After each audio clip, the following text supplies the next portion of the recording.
F'dan il-programm se ninkomplu bit-tielet parti ta' l-istudju tagħna. Nfakkarkom li qed nitkellmu sensiela ta' tagħlim fuq ħajja ta' tifħir u qima. Tkellimna fl-ewwel programm fuq tifħir eżuberanti kif għandna nfaħħru lil mulej u għedna li għandna nfaħħru l-mulej bil-kant, bid-daqq tal-istrumenti.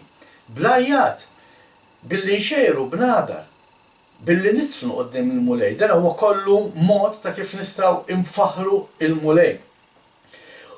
Issa f'dan il-programm qegħdin nitkellmu fuq x'inhi qima, illa li ħafna jaħsbu li meta nkunu qed inkantaw, nkunu qed nagħmlu praise and worship, prattikament aħna qed inkantaw qegħdin nagħmlu praise, qed nfaħħru lill-mulej.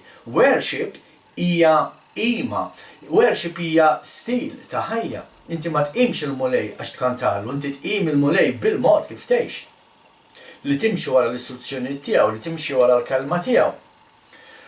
U konna qed ngħidu fl-aħħar programm fuq drawwiet illi id-dinja wirtet u tkellimna wkoll kif il-poplu tal-lar qed inferrex mad-dinja kollha inħakem minn daw id-drawwiet u għadu sallum japparteċipa f'daw id-drawwiet hekk pagani li ġejjin anke minn żmien il-Babilonja oħrajn li huma avvintati ħafna iktar wara huma moderni, avvintati mill-knejjes moderni fil-fatt, u ħafna jaħsbu li meta jipparteċipaw f'dawn il-festi pagani qegħdin jagħtu qima lill-mulej.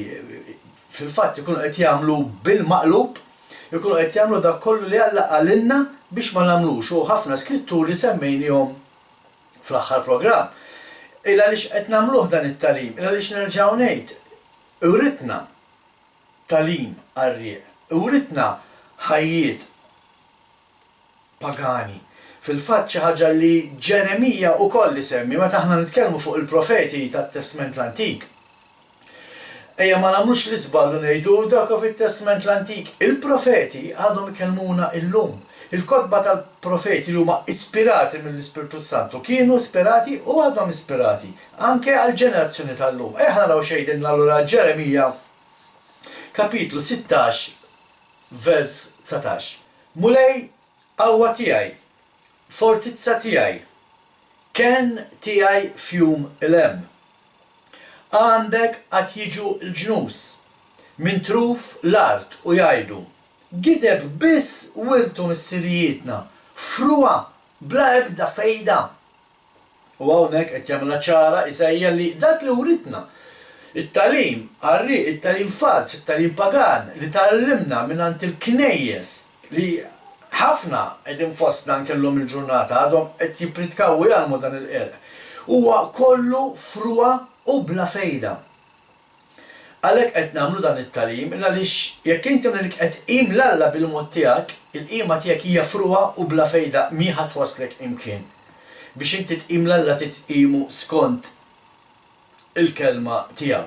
Għal ħafna li verament qed iffittxu lill-mulej dana it-tagħlim huwa minjera ta' deb. Min qed jiskopri l-verità. Min qed jirrealizza li dak li qed ngħidu aħna għandna raġun fih. Għalih dan huwa minjera ta' deb. Imma għal dawk li ma jridux jafu bil-verità, dan it-tagħlim jista' joffendihom.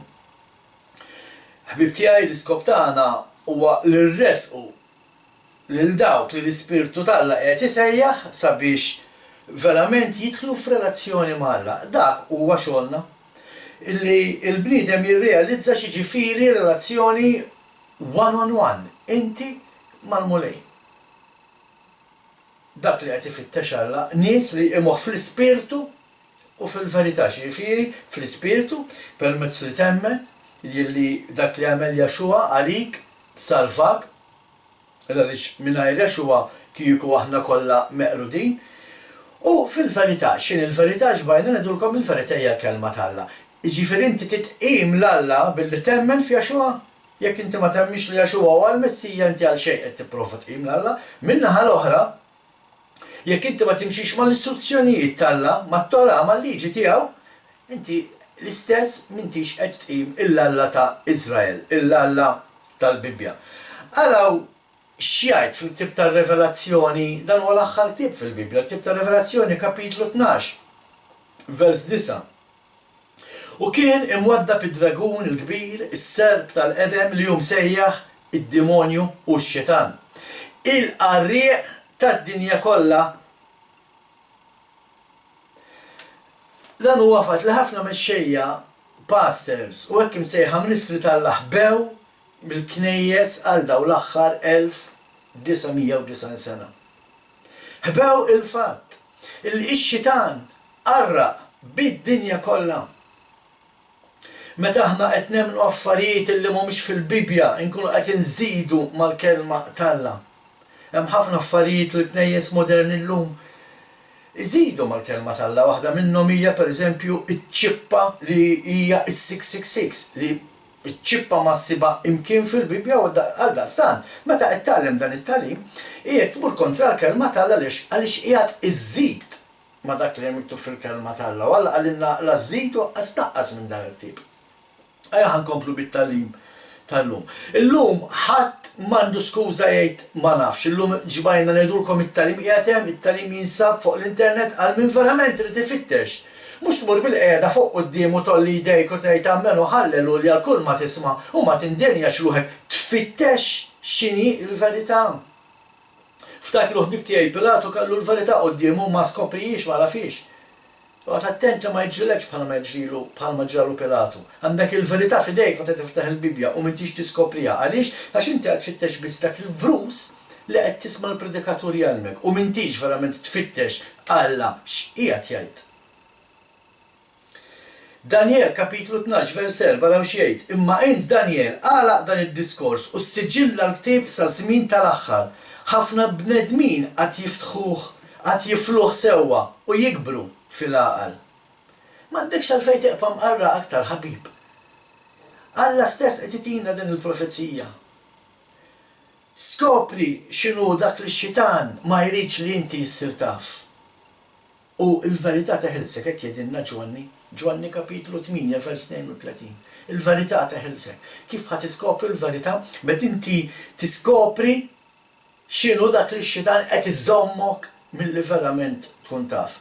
Ħafna affarijiet jekk intom tisimgħu it-teachings it-tagħlim li aħna fuq il-website tagħna messianicmalta.org tisimgħu ħafna tagħlim li ħafna minnu huwa ġdid, imma ma jfissirx li mhuwiex il-verità. Tinsewx il-verità x-xitan dejjem jipprova jaħbiha. Għalhekk forsi għal ħafna l-affarijiet jinstemaw ġodda, imma ma jfissirx li mhix il-verità. Ma ninsewx illi Alla il-kelma tidilna kiteb il-kmandamenti tiegħu f'qalbna u f'moħħna. L-istess Ġeremija kapitlu 31 vers 33 jgħidan. Imma dan hu l-patt li qed nagħmel ma' dar Iżrael wara dawk il-jiem. Oraklu tal-Mulej, inqiegħed il-liġi tiegħi fosthom u niktibha f'qalbhom u jiena nkun Alla tagħhom u huma jkunu il-poplu tiegħi.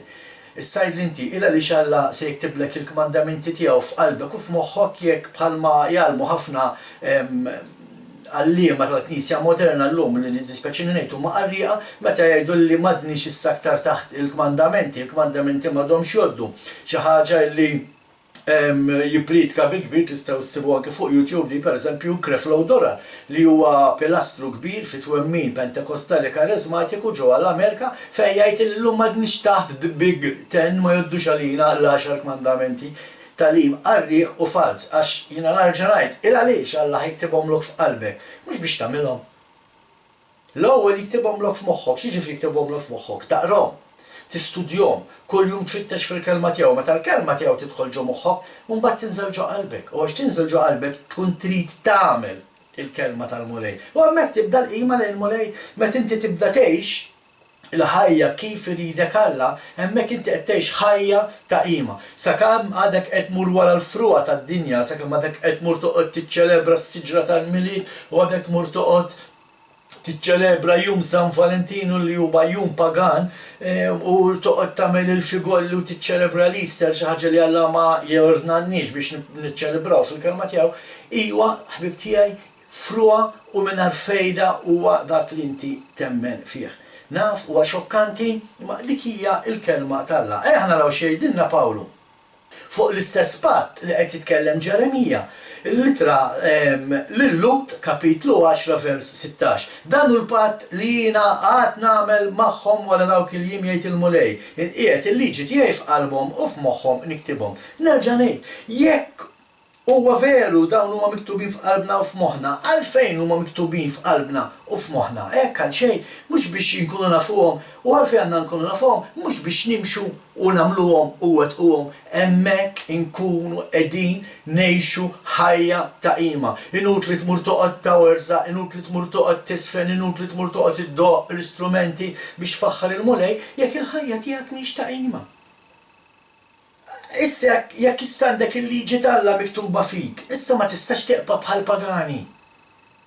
Għalhekk Alla tagħna l-liġi tiegħu għaliex biex niġu separati, biex niġu maqtuwajn, biex jinwettquha. U nkunu poplu differenti, il-kelma tajt li aħna suppost għandna nkunu poplu differenti. Kif għandna nkunu poplu differenti? Għax peress li nimxu mal-kelma talla, aħna is-separati, maqtuwajn, maħniex bħal popli l-oħra, maħniex bħal dawk il-poplu li Alla xerridna magħhom fl-eżilju u li l-lum qed isejħilna l-ora minnu, l-fejn qed isejħilna l-ora minnu. Biex ma neqbawx niċċelebraw dik il-fruwa, dik il-banalità, dak il-paganizmu bla fejda. Il-mali qed jidilna ejja ħajkolkom verament relazzjoni miegħi. Insewhom il-festi pagani, festi li ġew maħluqa minn Babilonja. Ejja naqtaw għadina ma nistawx nżommu l-kmandamenti talla. Mhux veru l-kmandamenti talla ma jistawx jinżammu. X'fiha problema billi jkollok Alla wieħed? X'fiha problema billi ma semmix l-isem talla fil-batal ma tgħidx li inti Kristjan u mbagħad tiċċelebra festi pagani tal-knejjes? X'fiha billi ma tqimx idoli? X'fiha billi żomm is-sibt qaddis? Għaliex ma tistax tagħmilhom dawn? Daqshekk problema, mela Alla kien se jtina xi ħaġa ma nistgħux inżommu, mela Alla xi ħadd kattiv, Alla tagħna l-kmandamenti tiegħu biex nimxu fuqhom u nkunu poplu differenti, nkunu poplu lejra tan-nazzjonijiet. U dan nistgħu nagħmluh permezz ta' l-Ispirtu Santu. Għalhekk Alla tat l-Ispirtu Santu biex l-Ispirtu Santu imexxik fil-verità, sabiex jgħinek tkun obbedjenti. Dak xogħol l-Ispirtu Santu diġedna f'taħditi oħra jipprepara l-arusa teleb id-dnub. L-Ispirtu Santu xogħlu huwa li issa jgħinek tifhem x'inhuma tal-festi pagani u jgħinek ma żommhomx. Ħafna iġibu ħafna skużi. Imma Alla ma jħares lejlu ċu Alla ma interessax l-skużi tiegħek, Alla għandu liġi tiegħu u jimxi magħha. Ara x'qalilna f'Eżekjel kapitlu 63 vers 26. U nagħtikom qalb ġdida u ruħ ġdida nqeġġu fikom. U nneħħi minn ġisimkom il-qalb tal-ġebel u nagħtikom qalb tal-laħam floka. Jekk inti ħabib tiegħek moħħok fil-festi, jekk inti għedek moħħok biex tiċċelebra il-festi pagani tal-Knisja Rumana Kattolika u il-Knisja Evanġelika li hija uliet il-Knisja Kattolika, jekk inti għedek moħħok tiċċelebra daw il-festi, inti għad għandek qalb tal-ġebel. Alla għadu ma jistax jibdillek qalbek f'waħda tal-laħam. Illa lix għax l-Alla għadek mhux veru tafu inti. Tista' tkun taħseb li qed tgħix qaddis, tista' tkun kuljum titlob arkubtejk. Dak li tħoss inti f'qalbek ma jfissirx, l-emozzjonijiet tiegħek ma jfissirx li huwa xogħol l-Ispirtu Santu, l-emozzjonijiet tiegħek huma emozzjonijiet tiegħek, imma Alla jaf x'hemm fil-qalb. U għax Alla jaf x'hemm fil-qalb, jaf li ġo fik s'issa qatt m'hemmx dik il-qalb tal-laħam, imma qatt hemm qalb tal-ġebel. Qatt m'għandekx ġo fik dik il-vera qalb li trid tkun obbedjenti lejn Alla. Imma tkun parti miċ-ċelebrazzjonijiet tad-dinja xi ħaġa li Alla jaborri u ma jagħmlux sens għal Alla. Meta jkollok din il-qalb, u mbagħad Alla jkun jista' jtik l-ispirtu biex tkun tista' tobdi l-kmandamenti tiegħu. U dan huma l-karatteristiċi tal-patt il-ġdid f'Jaxua. Dan huwa l-patt il-ġdid li Jaxua għamel magħna. Tagħna l-Ispirtu Santu biex inkunu nistgħu nifhmu l-Iskrittura, nifhmu l-istruzzjonijiet tagħha, nifhmu it-Tora tagħha u nimxuha. Dak xogħol l-Ispirtu Santu. li jisom minna jdejna x'aħna babies ma tinġu għal-kelma tal-Alla nqogħdu nikbu, ma jistax inżomm is-sibt, ma jistax nagħmel hekk, ma jistax nagħmel. L-Ispiritu Santu jisom minna jdejna sabiex imexxina fejn aħna sissadna mal-min li ma nistgħux nimxu ma l-Ispiritu Santu jgħallimna differenti għaliex għax l-Ispiritu Santu kif tgħid il-kelma jiġi biex jgħallimna l-verità. Ejja ħa naraw x'għandu xi jgħid Pawlu fuq da kollu li qed ngħidu minn fejn x'jiġri meta nażlu li nimxu f'dawn it-tradizzjonijiet tad-dinja, f'dawn it-tradizzjonijiet tal-Knisja, f'dawn it-tradizzjonijiet pagani. Littra ta' Pawlu lill-Efesin kapitlu 4 vers 17. Jiena dan ngħidilkom u nwissikom quddiem il-mulej. Mela għodu attenti, għalax qed jgħid Pawlu għaw, inwissikom. Pawlu qed itina twissija, mhux sempliċement qed jgħid. Taqrax din litra biex tara Pawlu x'kiteb, imma aqra din litra biex tara Pawlu x'kiteb. X'kiteb Pawlu għaw? Inwissikom quddiem il-mulej. Li ma ġibux iżjed ruħkom skont ma jġibu ruħhom il-pagani bil-bluwa ta' moħħhom. Tafx qed jgħid Pawlu għaw, marru simgħu l programm li għedna fuq dan it-talim. Tifħir eżuberanti, marru waraw x'qal il-mulej. L-istess kliem qed jgħid Pawlu għaw. Pawlu għawek qed jikwota it-Torah. L-istess ħaġa li qal Alla fit-Torah fil-ktib tad-Dewteronomju, l-istess ħaġa qed jgħid Pawlu. Tmorrux wara t-toroq tal-pagani. Id-drawiet tal-ġnus, la tmorrux warahom. Tinsawx Pawlu qed ikellem nies li issa saru kredenti qed jemmnu f'Jaxua jżommu l-liġi imma imdawrin bil-pagani. Min kienu l-pagani? Il-pagani staw kienu nies li jemmnu f'Jaxua. Imma xorta li joqogħdu jżejnu s-siġra tal-miliet, joqogħduhom fuq il-bżiża u jdendlu l-boċċi u ħafna karti mas-saqaf. Pawlu qed jgħidilhom tkunux bħalhom. Anki Alla għalilna oħorġu minna waliedi fuq dan għamlulkom talim, xiġifieri oħorġu minna waliedi.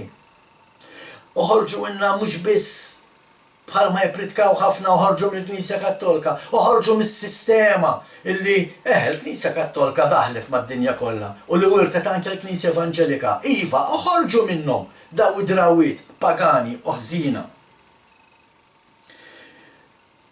Pawlu stess kien li għalilna aħna għandu jkollna moħħ Jaxua. Il-kredent irid ikollu moħħ Jaxua.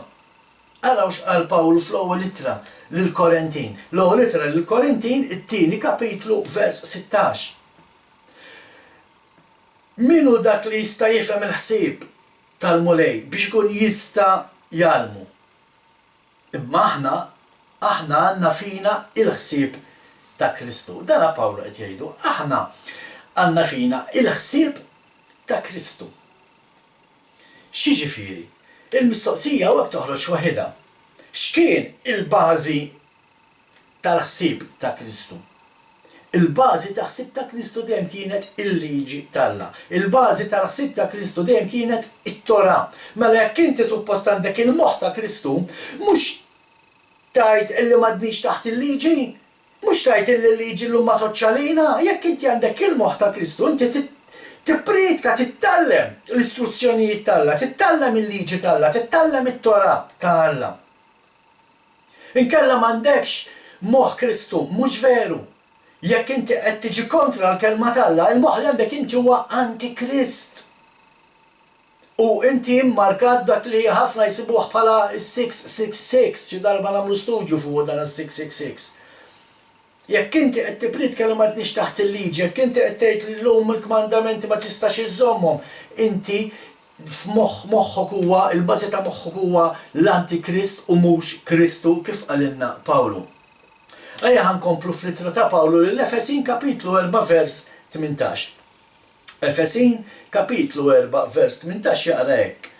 Il-fema tagħhom hi mdalma, qed jitkellem fuq il-paganja u qed jitkellem fuq dawk illi ma jridux jafu verament b'Jaxua u ma jridux jimxu mal-istruzzjonijiet mat-Torah tal-mulej. Il-fema tagħhom hi mdalma, maqtuha mill-ħajja tal-Alla minħabba l-injoranza li għandhom u l-ebbusija ta' qalbhom. Kemm qed jgħid affarijiet qal Pawlu ma tistax tifhem x'qed jgħid Pawlu ġveru, ejja naraw x'qed jgħid Pawlu. Il-fema tagħhom imdalma U x'inhu dak li jagħti d-dawl lil moħħna ħbib tiegħi? Jekk inti trid li moħħok ma jkunx imdallam bħal tal-pagani, xi trid tagħmel biex tixelu? Sempliċement mur għax jgħid Salm 119 vers 105. Jaqra hekk ara. Famala r-riġlejja l-kelma tiegħek u dawl fil-modija tiegħi. Mela jekk inti trid id-dawl għal moħħok trid iġġibu mill-verità, mill-kelma tal-Alla. U l-kelma tal-Alla li kien qed jirreferi s-salmista għalija hawnhekk ma kienet xejn ħlief it-Tora, il-liġi tal-Alla. Morru waqraw Salm 119, Salm 119. U għaraw hekk f'kull vers is-salmista jsemmi l-istruzzjonijiet tal-Alla, it-Tora tal-Alla, l-liġi tal-Alla, l-proċetti tal-Alla, l-kmandamenti tal-Alla. Kull vers. U mbagħad ħafna jiġu jgħidu dik m'għadniex taħta. X'jiġifieri x'qed jgħid allura Pawlu hawnhekk qed jgħid minħabba l-injoranza tagħhom maqtuha minn ħajja ta' Alla minħabba l-injoranza. X'jiġifieri mhumiex aktar qrib ta' Alla. Il-mument li inti tiġi biex tqim l-Alla bil-modi pagani tal-knejjes moderni tal-lum, inti qiegħed il-bogħod minn Alla. Inti mhux veru għandek relazzjoni mal-mulej. Relazzjoni tal-mulej ma ġibix billi toqgħod tisfen fil-kurutur intu tela qudiem il-pulptu biex tagħtela xhur l-offerti, dik mhijiex xi ħaġa li Alla jinteressaħ. Mhijiex il-qima li Alla qed jistenna. Fil-fatt hemm differenza bej l-ispirtu li ħafna jgħiduha tal-Ispirtu Santu dak li ħafna jaħdem fihom li jsejjaħ il-kundulin spirit imma dak mhux għallum. Xogħolna huwa li nitbedu mill-injoranza li għandna ġo fina. Meta nemmnu biss dak li l-predikatur qed jgħid. Meta inti qed temmen biss dak li l-predikatur qed jgħid, inti qed għandek l-injoranza ġo fik u m'intix qed tipprova titbijat. Meta inti tpoġġi bil-qeda quddiem u kull ħaġa li jgħid min qed jgħalmek tolli jdejk u tgħid ammen u allelujja u m'intix qed tfittex il-verità ifisser illi inti minn għadek maqut mal-injoranza u ma tafx qed tgħid il-kelma tal-Alla. U allura moħħok huwa imdallam. Irridu nitbedu mit-talim qarrieq ħbib tiegħi. Irridu nitbedu mit-talim qarrieq ta' predikaturi imqarqa. Jiddispjaċini ngħid, imma iva daw huma imqarqa. Illa li xtalmu l-qerq u qed jalmu l-qerq, aqqas biss jinteressahom. Kif qal Pawlu għaw minħabba l-ebbu sijata magħhom, supervja, tantu ma supervi li qas jinteressahom ifittxu il-verità. Ma jaqbillhomx, inkella taqalhom is-saltna tagħhom. Jekk ifittxu l-verità u jitilgħu fuq il-pulptu jgħidu isma' niskuża ruħi kont qed nagħllem ħażin, hemmhekk taqalhom is-saltna, allura ma jistgħux jagħmluha xi ħaġa li narawha mhux biss fil-knejjes, imma narawha tiġri ta' spiss. Ejja naraw x'jgħid Pawlu lil Timotju fit-tieni ittra li kitiblu. Fit-tieni ittra ta' Timotju, it-tieni kapitlu vers 15. Għamel mill-aħjar biex iġġib ruħek quddiem Alla bħala bniedem li għadda mill-prova bħala ħaddiem li m'għandux mimxiex jistħi li xandar bir-reqqa il-kelma tal-verità. Dak li qed nagħmlu aħna ħbib tiegħi. Aħna ma narxux il-widnejn. Aħna ma nqogħdux nipritkaw tuni lira u l-muleti kommija, aħna ngħidulkom ejjew, ħallu d-dinja warajkom, insew il-bluwa tad-dinja, insew il-fruwa tad-dinja, ejjew ħalli verament tqimu lill-Alla il-Missier. U l-mulej għalilna hemmhekk imberikkom jien. Meta timxu fil-verità tiegħi, meta timxu mal-istruzzjonijiet tiegħi, hemmhekk imberikkom, hemmhekk tkunu mberkin f'dak kollu li tagħmlu. Ħankomplu, Efesin kapitlu 4, versi 20 sa 24. Imma intom mhux hekk tal-limtu l-Kristu? Jekk intom smajtuħu tal-limtuħ skont il-verità li f'Jaxua, iġifieri li għandkom twarbu l-ħajja tagħkom ta' qabel u tinżaw il-bniedem il-qadim imħassar mix-xewqat tal-pjaċiri qarrieqa u li għandkom tiġġieldu tiġġeddu u li għandkom tiġġeddu b'tibdila spiritwali tal-fema tagħkom u tilbsu l-bniedem il-ġdid maħluq skont Alla fil-ġustizzja u l-qdusija tas-sew. X'qed jgħid Pawlu hawn? Insew il-paganizmu, insew dal-ħafna ċelebrazzjonijiet pagani, fruha bla fejda. Jekk inti verament bniedem ġdid tista' tittaġixxi differenti. Hawnhekk fejn ħafna mbagħad jagħmlu l-iżbal li iwarbu l-Jaxua u jikkwotaw Pawlu x'qed jgħid. U l-Pawlu jdajruh kif iridu huma. Pawlu qatt ma qal xejn kontra dak li qal Jaxua u Jaxua qatt ma qal xejn kontra dak li miktub fil-liġi tal-Alla ħbib tiegħi. Allura toħroġ waħda li Pawlu dejjem kwota l-liġi u għednilkom kemm il-darba kwota fl-aħħar programm. Pawlu stess qal jien nimxu wara Jaxua. Mela ejja ħanimxu wara Jaxua aħna wkoll. Għaliex irridu nimxu wara Jaxua?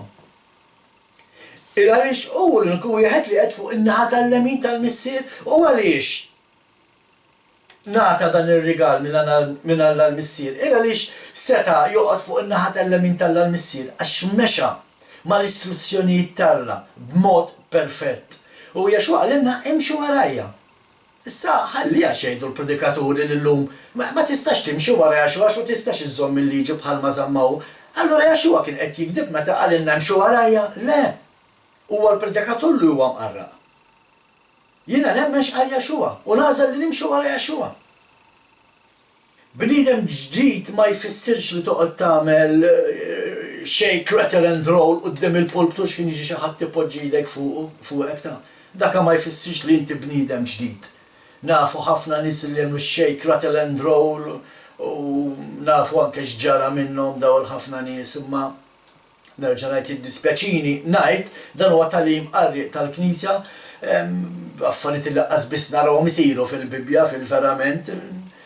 Bniedem ġdid, ħbib tiegħi, huwa dak li jimxi mal-istruzzjonijiet ta' Alla.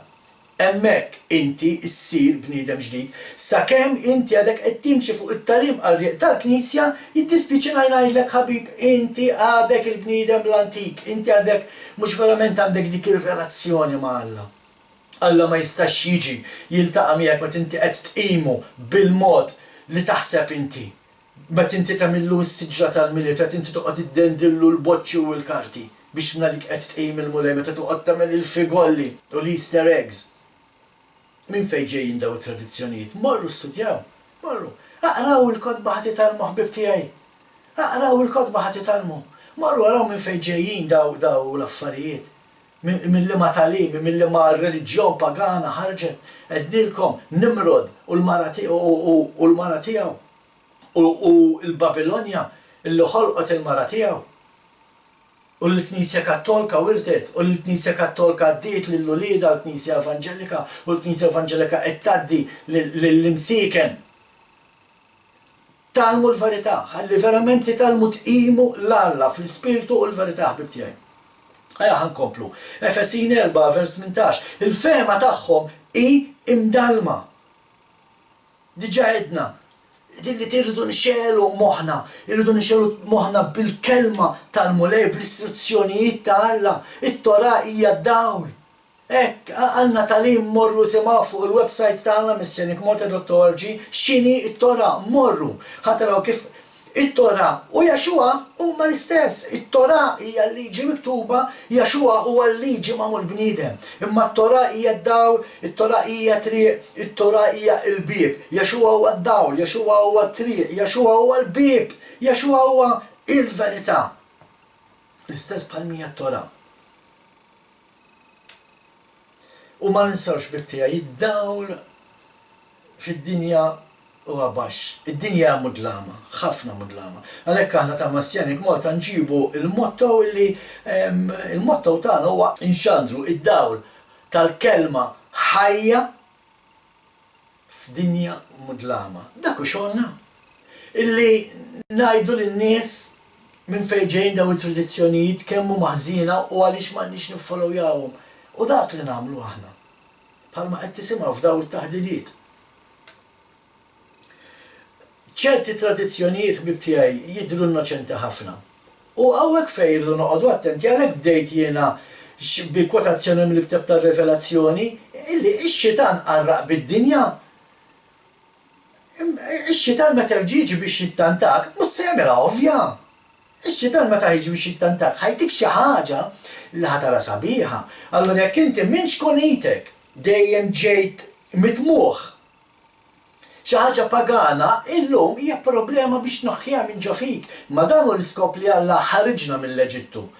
Biex aħna naħħu l-Eġittu minn ġo fina. Ħafna jaħsbu li ħarġu mill-Eġittu, imma għandhom l-Eġittu ġo fihom. Ħafna dom jiċċelebraw daw il-festi pagani, festi bħalmu mal-Miliet, festi bħalmu għal-Easter, festa bħalmija San Valentinu. Da huma tradizzjonijiet tad-dinja, fl-għajnej ma jidrux li huma koroħ. F'għajnejn il-bniedem ma jidrux li huma koroħ. U żgur li le, mela x-xitan ħajpoġġilek xi ħaġa li dejt l-edem ix-xitan ġejja ma nagħmilix. U żgur, ix-xitan makak, ix-xitan ħallil. Ipoġġilek xi ħaġa qudiemek li hija sabiħa, xi ħaġa li inti tgħid ara xi ħlew, di ma fiha xejn ħażin billi nagħmilha. Imma għal Alla tkun qed tagħmel żball kbir u tkun qiegħed titbiegħat minnu u mhux tersaq lejh. Tradizzjonijiet jiġu preżentati lilna bħala il-festi pagani, fil-fatt il-festi pagani jiġu preżentati lilna bħala tradizzjonijiet tal-familja, jew xi ħaġa li hija tajba s-saħħa bħal pereżempju il-yoga fejn jidħol l-aspett spiritwali tagħha u anke bħala arti.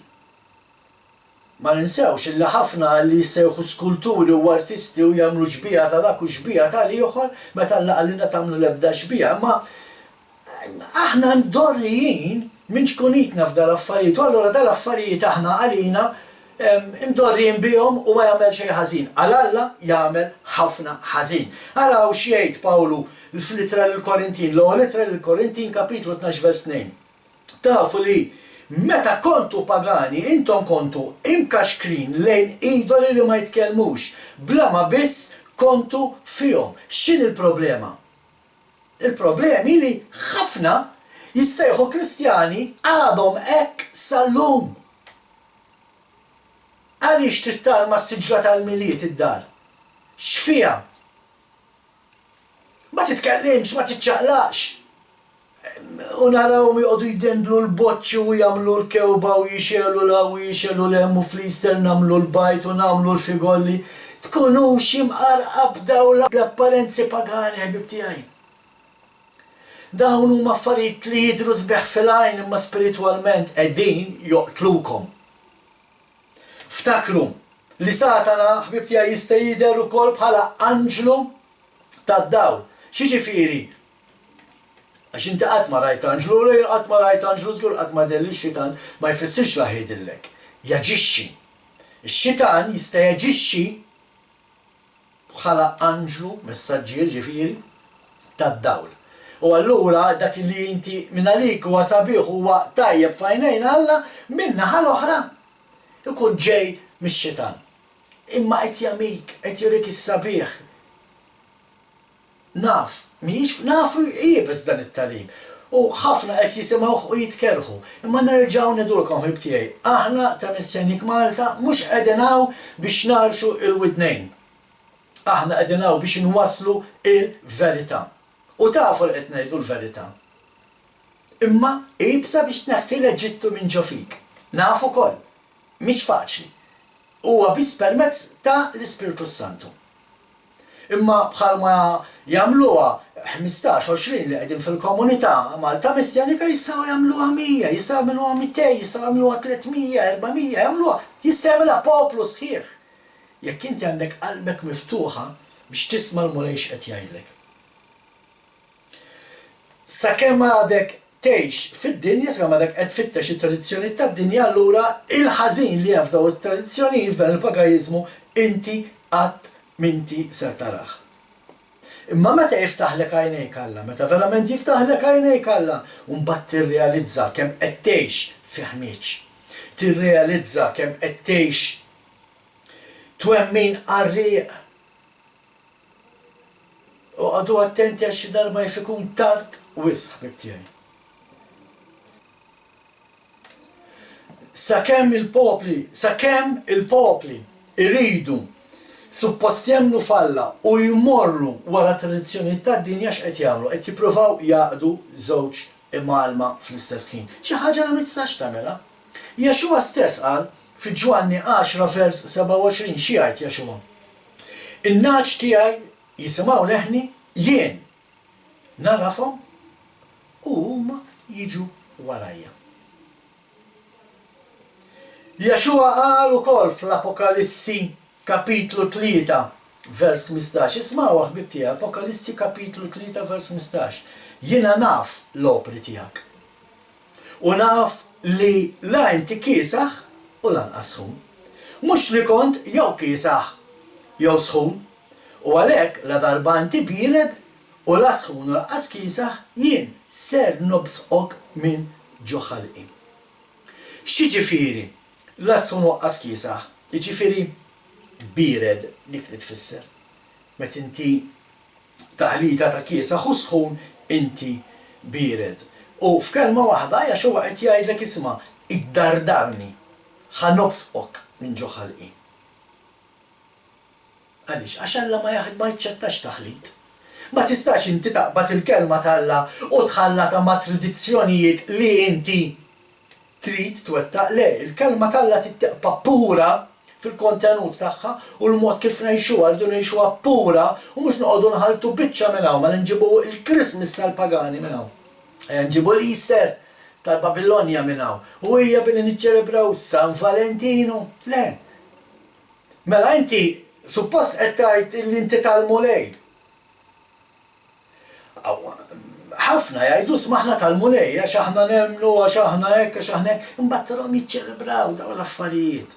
Mela inti qed tgħid li inti taħraq għal Alla ma fl-istess ħin għandek taħlita tilhom ma kiesaħ u inti biered. Jaxua ma jridx dak. Jaxua iridek li tkun taħraq għalih. U dan narawh miktub fit-Testament il-ġdid. U allura, meta qed naqraw mill-Ktieb tar-Revelazzjoni, qed naqraw mit-Testament il-ġdid. U allura qed naraw li dak li hemm fit-Testament il-ġdid ma nbidel xejn minn dak li hemm fit-Testament l-Antik. Għaliex anki fit-Testament l-Antik Alla dejjem qallhom il-poplu isma'. Ma tistawx tkunu biċċala u biċċala, ma tistawx tkunu tiegħi u tiċċelebraw il-festi tal-pagani, l-istess ħaġa qed jgħid Jaxua hawnhekk. L-istess ħaġa qed jgħid, ma jistax ikun inti tgħid li temmen fi Kristu u mbagħad tmur tiċċelebra festi pagani, festi imqarqa. Araw x'jgħid Elija, issa ħammorru fuq il-profeta Elija, ma ninsawx li Elija l-ispirtu tiegħu huwa dak l-istess spirtu li l-Knisja għandha jkollha fl-aħħar żminijiet. Jekk ma tafux fejn sibu dimorru waraw il-Ktieb ta' Malakija, meta jitkellem Alla fuq l-aħħar żminijiet fil-ġudizzju meta jerġa' ġej. Jaxua Alla qajjed jedilna jiena nitfa' l-ispirtu ta' Elija f'din id-dinja jerġa' jkun hawn l-ispirtu ta' Elija. U qis li tkunu qed tagħmlu it-tora li jiena tajt lil Mosè. Hekk hemm miktub fil-Ktieb ta' Malakija, imma ħafna peress li jgħidu m'għadniex taħt il-liġi biss jindenjaw ruhom jipritkaw minnu dan il-ktieb ħlief il-parti fejn tgħid isma' qed tisilquni mill-għexur dik rajt nipritkawha. Ma l-kumplament ta' l-iskroll ta' Malakija dak m'għadux jottallum. X'qal Elija fil-ktieb tal-ewwel Slaten kapitlu 18 vers 21. Elija resaq lejn il-poplu kollu qalilhom kemm se ddumu u titlajjaw min-naħa l-oħra. Jekk il-mulej u Alla morru warajh. Inkella morru wara Baal. Jekk kienu hu. U l-poplu ma rafx jwieġeb. Illum il-poplu ma ngħidx ma jarafx jwieġeb, il-poplu iwieġeb lil Elija bil-qerq. Kieku jkoll jiġi Elija llum jgħidulhom isma' ddeċiedu jew ħataqdu lill-Alla ta' Iżrael, jew ħatimxu wara Alla tal-Bibja, jew inkella ħatimxu wara l-Alla tal-Knisja tagħkom. Ħafna jgħidulu le aħna wara Alla ta' Iżrael nimxu, imma naraw xejn fil-Knisja tajjeb u naħduh. Elija mhux hekk qed jgħid. Elija qed jgħid isma' din it-triq waħda, Alla wieħed hemm. U dina jgħidha wkoll Ġoswe u ħanalqu b'din l-iskrittura. Bl-iskrittura ta' Ġoswe, kapitlu, il-ktieb ta' Ġoswe kapitlu 24 versi 14 u 15. Għalhekk issa ibżaw mill-mulej u waqduh bir-reqqa u l-fedeltà. Warbu l-allat li missirijietkom dew li hemm mixmara fl-Eġittu u waqdu lil mulej. biex taqdi l-mulej tittaqdi skont il-kelma tiegħu, mhux skont il-kelma tal-Knisja tiegħek. Vers 15. U jekk ma jogħġobkomx taqdu l-mulej, għażlu llum il-min tridu taqdu. U jiena ħanitfalkom dir-responsabilità bħal Ġosef ħbib tiegħi, qed tisimgħu it-talim. Għażlu llum il-min ħataqdu. Jekk hux il-lallat li kienu jaqdu mis-sirijietkom li hemm mixmara jew l-allat tal-amurin li fartom qegħdin tagħmlu. Imma jiena u dari naqdu lil-mulej. Allum ħanqafaw inkomplu b'dan it-talim ta' ħajja ta' tifħiru imma sakemm nerġgħu niltaqgħu infakkarkom illi aħna ta' Mestjanik Malta niltaqgħu kull nhar ta' Sibt għax aħna nżommu il-jum tas-Sibt qaddis kif jgħid ir-Rebak Mandament, niltaqgħu fl-10 ta' filgħodu, nibdew billi nagħmlu studju tal-Paraxa, nfaħru l-mulej bil-kant u naħdu pjaċir anki nxeru l-banners u nisfnu li jkun hemm bżonn nagħmluh biex nfaħru l-mulej, u mbagħad nagħmlu studju bibliku. U wara li nispiċċaw is-service u mbagħad nqgħu hemmhekk flimkien nagħmlu fellowship, naħdu pjaċir inkomplu niddiskutu l-kelma u nitkellmu fuq affarijiet li l-mulej qed jagħmel f'ħajjitna minn ġurnata għall-oħra. Jekk intom tidu tingħaqdu magħna aħna niltaqgħu nhar ta' Sibt fl-10 ta' filgħodu fil-Aqua Marine Hall fit-Towpaths Hotel Buġibba. Sakemm nerġgħu niltaqgħu programm ieħor insellmilkom. Shalom.